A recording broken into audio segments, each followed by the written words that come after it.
नमस्कार, अरुणाचल समाचार में आपका स्वागत है। मैं हूं नानांग यिरंग। आइए बुलेटिन में सबसे पहले देखते हैं मुख्य समाचार।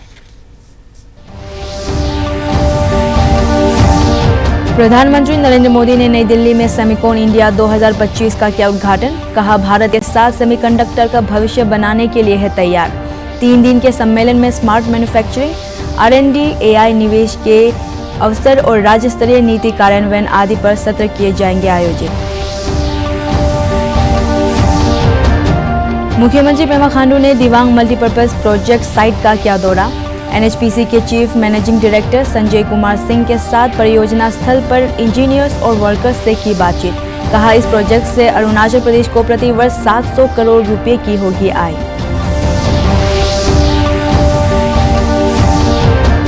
अरुणाचल के फर्स्ट डिस्ट्रिक्ट एंड सेशन जज पुदिर हामुंग ने गुवाहाटी हाई कोर्ट के स्थायी जज के रूप में ली शपथ। लोअर सुबनसिरी जिले के होंग विलेज में 6 अप्रैल 1969 में जन्मे जस्टिस हामुंग ने नॉर्थ ईस्टर्न हिल यूनिवर्सिटी शिलोंग से LLB की पढ़ाई और स्टेट लीगल सर्विसेज अथॉरिटी के सदस्य रूप में दिया महत्वपूर्ण योगदान। प्रधानमंत्री नरेंद्र मोदी ने कहा है कि दुनिया भारत पर भरोसा करती है और भारत के साथ सेमीकंडक्टर का भविष्य बनाने के लिए तैयार है। आज नई दिल्ली के यशोभूमि में सेमिकॉन इंडिया 2025 का उद्घाटन करते हुए श्री मोदी ने कहा कि वो दिन दूर नहीं जब भारत की सबसे छोटी चिप दुनिया में सबसे बड़ा परिवर्तन लाएगी। प्रधानमंत्री ने कहा कि जहां तेल को कभी काला सोना कहा जाता था, वही चिप्स नए डिजिटल हीरे हैं। उन्होंने कहा कि तेल ने पिछली सदी को आकार दिया, लेकिन 21वीं सदी में इन छोटी छोटी चिप्स में शक्ति निहित है। उन्होंने कहा कि इनमें वैश्विक प्रगति को गति देने की क्षमता है। श्री मोदी ने कहा कि भविष्य में वैश्विक सेमीकंडक्टर बाजार $1 ट्रिलियन को पार कर जाएगा और जिस गति से भारत आगे बढ़ रहा है, उससे देश इस बाजार में एक महत्वपूर्ण हिस्सेदारी हासिल कर लेगा। श्री मोदी ने कहा कि 2021 से स्वीकृत 10 सेमीकंडक्टर परियोजनाओं में $18 बिलियन का निवेश किया जा रहा है। उन्होंने कहा कि भारत दुर्लभ खनिजों की बढ़ती मांग को पूरा करने के लिए एक महत्वपूर्ण खनिज मिशन पर भी काम कर रहा है। 3 दिवसीय सम्मेलन का उद्देश्य भारत के सेमीकंडक्टर निर्माण को गति प्रदान करना है। इसमें सेमीकंडक्टर इंडिया कार्यक्रम की प्रगति, smart manufacturing, research and development, artificial intelligence, निवेश के अवसर और राज्य स्तरीय नीति कार्यान्वयन आदि पर सत्र आयोजित किए जाएंगे। 4 approved projects की टेस्ट चिप्स और 28 chips. Our journey began late, but nothing can stop us now. मुझे बताया गया है कि CG पावर का पायलट प्लांट 4-5 दिन पहले यानी 28 अगस्त से शुरू हो गया है। कैंस का भी पायलट प्लांट शुरू होने वाला है। टेस्ट चिप्स तो माइक्रोन और टाटा की पहले से निकल रही है। जैसा मैंने पहले भी कहा है, कॉमर्शियल चिप्स इसी साल से निकलने लगेगी। ये दिखाता है कि सेमीकंडक्टर सेक्टर में भारत कितनी तेजी से आगे बढ़ रहा है। साथियों, भारत में सेमीकंडक्टर्स की सक्सेस स्टोरी किसी एक वर्टिकल तक, किसी एक टेक्नोलॉजी तक सीमित नहीं है। हम एक पूरा इकोसिस्टम बना रहे हैं। ऐसा इकोसिस्टम जिसमें डिजाइनिंग, मैन्युफैक्चरिंग, पैकेजिंग और हाईटेक डिवाइस सब कुछ यहीं भारत में उपलब्ध हो। हमारा सेमीकंडक्टर मिशन सिर्फ एक फैब या एक चिप निर्माण तक सीमित नहीं है। हम एक ऐसा सेमीकंडक्टर इकोसिस्टम बना रहे हैं जो भारत को आत्मनिर्भर और ग्लोबली कॉम्पिटिटिव बनाए। फ्रेंड्स, भारत के सेमीकंडक्टर मिशन की एक और खासियत है।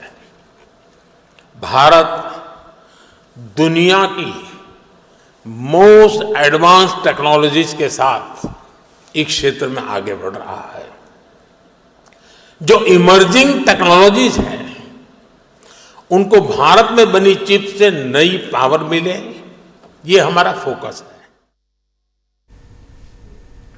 सेमिकॉन इंडिया कार्यक्रम को संबोधित करते हुए केंद्रीय इलेक्ट्रॉनिक्स और सूचना प्रौद्योगिकी मंत्री अश्विनी वैष्णव ने कहा कि सेमीकंडक्टर मिशन की शुरुआत के बाद से विश्व पूरे विश्वास के साथ भारत की ओर देख रहा है। उन्होंने कहा कि देश में 5 सेमीकंडक्टर इकाइयों का निर्माण कार्य प्रगति पर है। श्री वैष्णव ने बताया कि ऐसी 2 और मैन्युफैक्चरिंग यूनिट कुछ महीनों में उत्पादन शुरू कर देंगी। उन्होंने इस अवसर पर प्रधानमंत्री को पहली made in India chip Vikram 32 bit processor भी भेंट की।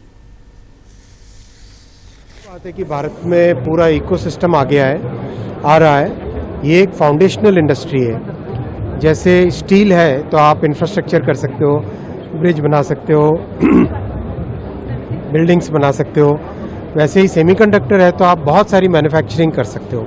कार के लिए चाहिए, फ्रिज के लिए चाहिए, स्कूटी के लिए चाहिए, डिफेंस में मोबाइल फ़ोन के लिए चाहिए, लैपटॉप के लिए चाहिए, हर चीज़ के लिए सेमीकंडक्टर चिप्स चाहिए। तो देश के लिए बहुत बड़ी एक ज़रूरत है। इसीलिए माननीय प्रधानमंत्री जी ने सेमीकंडक्टर इंडस्ट्री पे बहुत फोकस दिया और अब अपने 10 प्लांट में से 4 प्लांट की पायलट लाइन रेडी है और इस साल के एंड तक चारों पायलट लाइंस में प्रोडक्शन चालू हो जाएगा। सीजी सेमी में प्रोडक्शन चालू हो गया।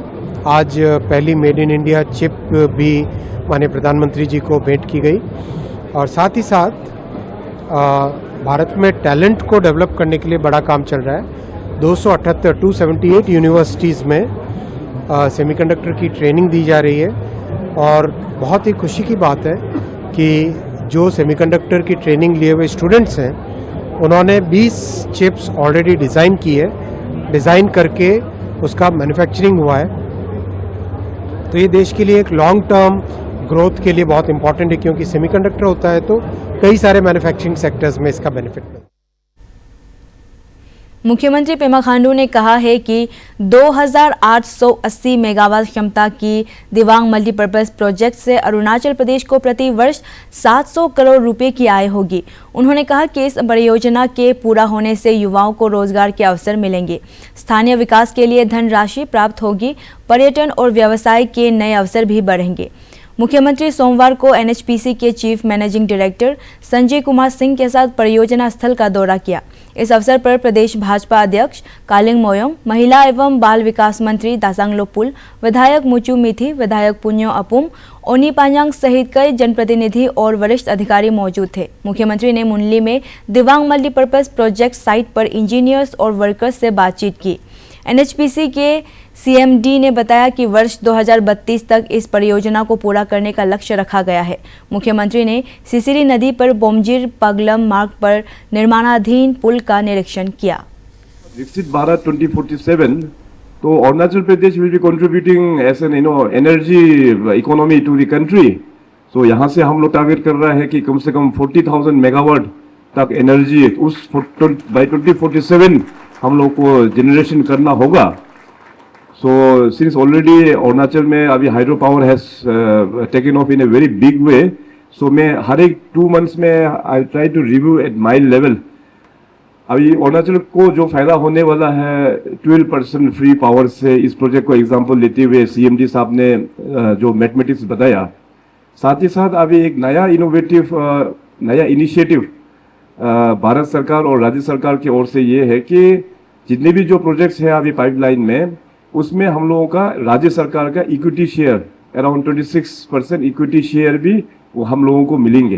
तो आप देखिए अभी फ्री पावर से 12% फ्री पावर से जो भी रेवेन्यू आएगा, इसके बाद इक्विटी बेसिस का भी जो रिटर्न्स जो आएंगे, so Arunachal is going to benefit a lot in coming days. Arunachal Pradesh के फर्स्ट डिस्ट्रिक्ट एंड सेशन जज और लंबे समय तक स्टेट लीगल सर्विसेज अथॉरिटी के साथ सदस्य सचिव के पद पर महत्वपूर्ण सेवाएं दे चुके बुद्धि हाबुंग को गुवाहाटी हाईकोर्ट के स्थायी जज के रूप में आज शपथ दिलाई गई। लोअर सुबनसिरी जिले के होंग विलेज में 6 अप्रैल 1969 में जन्मे जस्टिस हाबुंग ने नॉर्थ ईस्टर्न हिल यूनिवर्सिटी शिलोंग से एलएलबी की पढ़ाई की और वर्ष 2000 में असम और अरुणाचल प्रदेश में ट्रायल कोर्ट के साथ ही गुवाहाटी हाईकोर्ट में एडवोकेट के रूप में प्रैक्टिस शुरू किया। वर्ष 2009 में पहली बार आयोजित Arunachal Pradesh judicial officers recruitment examination में पहला स्थान हासिल किया और राज्य के पहले डिस्ट्रिक्ट एंड सेशन जज के रूप में कार्य करने का गौरव हासिल किया। That I will duly and faithfully and to the best of my ability, knowledge and judgment that I will duly and faithfully and to the best of my ability, knowledge and judgment perform the duties of my office without fear or favor, affection or ill will. perform the duties of my office without fear or favor, affection or ill will, And that I will uphold the Constitution and the laws. and that I will uphold the Constitution and the laws. शिक्षा मंत्री पासांग दोरजी सोना ने आज ईटानगर में private स्कूलों की guidelines को लेकर समीक्षा बैठक की। इस बैठक में सलाहकार मुचू मिथी, शिक्षा आयुक्त अमजद तक और विभाग के कई वरिष्ठ अधिकारी मौजूद थे। बैठक के दौरान प्रत्येक बच्चे को क्वालिटी एजुकेशन सुनिश्चित करने के लिए प्राइवेट स्कूलों में सरकार के गाइडलाइंस का सख्ती से पालन सुनिश्चित करने और स्टूडेंट सेंट्रिक एजुकेशन सिस्टम पर चर्चा हुई।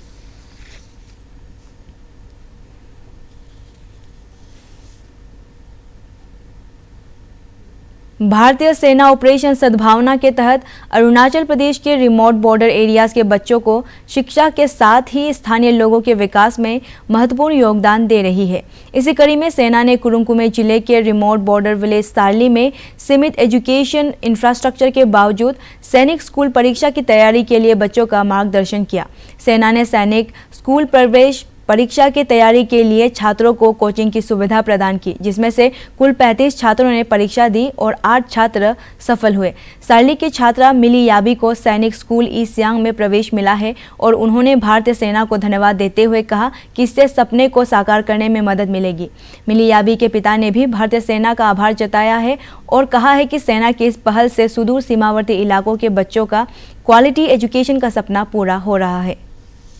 हम लोग का बस्ती में हेलीकॉप्टर आता था, उससे फिर छोटा कर दिया था। मैं सपना था कि हाँ मैं इंडियन आर्मी में पायलट बनूं। इंडियन आर्मी को धन्यवाद कहना चाहूँगा, क्योंकि मेरा बेटी को ये सैनिक स्कूल में अभी ले जा रहा है पढ़ने के लिए जा रहा है। Thank you Indian Army for providing coaching and guidance to make my dream true of joining Sainik School to become an army officer. केंद्रीय जल शक्ति मंत्री CR पाटिल ने कहा है कि स्वच्छ भारत मिशन ग्रामीण और जल जीवन मिशन से देश में स्थायी स्वच्छता और जल सुरक्षा को बढ़ावा मिल रहा है। सोमवार को नई दिल्ली में स्वच्छ भारत मिशन ग्रामीण पर आयोजित गोलमेज सम्मेलन में श्री पाटिल ने सामूहिक उपलब्धियों की सराहना की और इनोवेशन, कचरे से ऊर्जा और इको फ्रेंडली सैनिटेशन पर जोर दिया। उन्होंने कहा कि जल जीवन मिशन के तहत देश के प्रत्येक ग्रामीण परिवार को नल से स्वच्छ जल मिल रहा है। श्री पाटिल ने कहा कि खुले में शौच मुक्त प्लस मॉडल ग्रामीण परिवारों के जीवन की गुणवत्ता, स्वास्थ्य और सम्मान को दर्शाता है। इस बैठक में अरुणाचल प्रदेश के public health, engineering and water supply minister Mama Natung सहित देश के सभी राज्यों और केंद्र शासित प्रदेशों के प्रतिनिधि मौजूद थे। स्वच्छ भारत मिशन ग्रामीण 3.0 का शुभारंभ अगले वित्त वर्ष से होगा। अरुणाचल प्रदेश के कृषि और पशुपालन मंत्री गैब्रियल डी वांगसू ने कहा है कि पूर्वोत्तर के सभी राज्यों में एकता के जीवंत प्रतीक मिथुन के संरक्षण के लिए एकजुट होकर कार्य करने पर सहमति व्यक्त की है। मिजोरम के थेंजोल में सोमवार को आयोजित तीसरे मिथुन डे सेलिब्रेशन में मिजोरम के मुख्यमंत्री लाल दुहुमा, अरुणाचल प्रदेश, मणिपुर, नागालैंड और मिजोरम के कृषि मंत्रियों और अधिकारियों ने हिस्सा लिया। अपने संबोधन में श्री वांगसू ने कहा कि इंटीग्रेटेड मिथुन फार्मिंग नॉर्थ ईस्ट के लोगों की आजीविका और आर्थिक सशक्तिकरण में महत्वपूर्ण योगदान दे रहे हैं।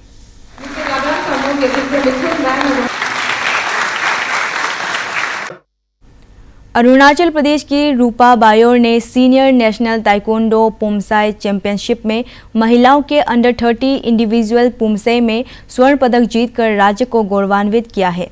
मुख्यमंत्री पेमा खांडू ने अपने सोशल मीडिया पोस्ट एक्स में रूपा बायोर को बधाई देते हुए कहा है कि उनका शानदार प्रदर्शन अरुणाचल प्रदेश को गौरवान्वित कर रहा है।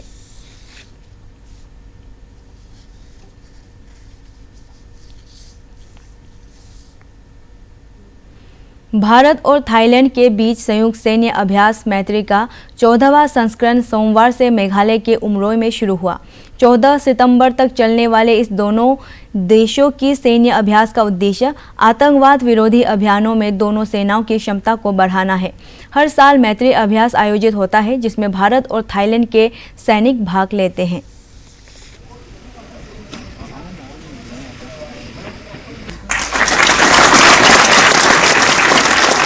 The gathering. Lieutenant Commander of Commander Umroi Militia after a gap of 5. Arunachal समाचार के आज के अंक में इतना ही। हम कल फिर हाजिर होंगे अरुणाचल और देश दुनिया की खबरों के साथ। चलते चलते आपको बता दें कि आप अरुणाचल समाचार हमारे YouTube channel DD news Arunachal पर हर शाम 6:30 पर लाइव देख सकते हैं।